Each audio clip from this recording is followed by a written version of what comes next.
Baby formula remains in short supply in the United States, and the Biden administration is struggling to come up with an answer about why.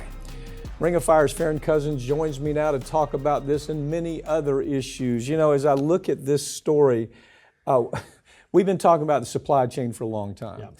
Yeah. There's some very obvious things, and that is this administration wants to act like it's not a problem. I don't know why. They have Buttigieg out there. He was on the Sunday talk show saying, well, the reason we have a supply problem with baby formula has nothing to do with government. He said, government, we don't make this product.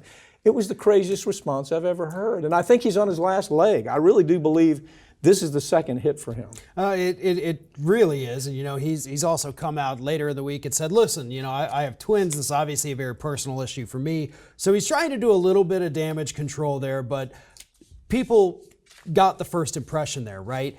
They're angry. They're scared. I mean, people are terrified right now. How can I feed my baby without this formula? And for anybody that doesn't have children that may not have gone through this, formula for many parents is the only option, especially if you're having to send the child to daycare. You know, if you're a father that has a child and the mother passed away or anything like that, there's all kinds of situations where, you know, Bette Midler, Bette Midler came out last week and said, well, just breastfeed. That solves the problem. It was just absolutely boneheaded response. Blind. It was blind. Yeah. I mean, that's not an option for many parents. Totally and so blind. They're scared, they're angry, and they're wondering, how am I going to feed my child tomorrow? And this administration, unfortunately, they didn't cause the problem, but they don't have any answers either. What's really bad for the administration is that this is a microcosm. You see the GOP, and they're already doing it. They're beating Biden and Buttigieg to death. My disappointment in Buttigieg is not coming to the aid of Biden. It's like he's protecting himself. He should be protecting the president. Yeah. You know, if you really think about it, Buttigieg comes out and says, well, we've been working hard on this since February. Well, you didn't tell the president because he didn't know about it until a week and a half ago. Literally. That's the first time it came to his radar.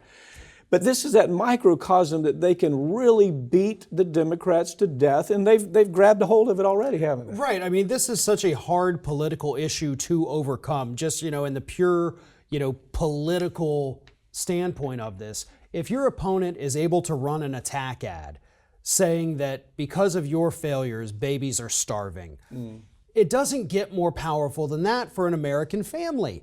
I mean, this is a huge political problem in an already contentious midterm election race that we have going on right now. I don't know how you undo this, especially with these midterms, these attacks, the administration not having a good response to it. You can say it in 15 seconds. That's the problem. Anything you can attack him with in 15 seconds is a problem for him. And the people around him need to step the hell up. Yeah. And they need to take some responsibility. It's not his job. It's their job. Yes, he hired them, but it's their job. And if they don't do that, it's going to get worse and worse as the midterms approach.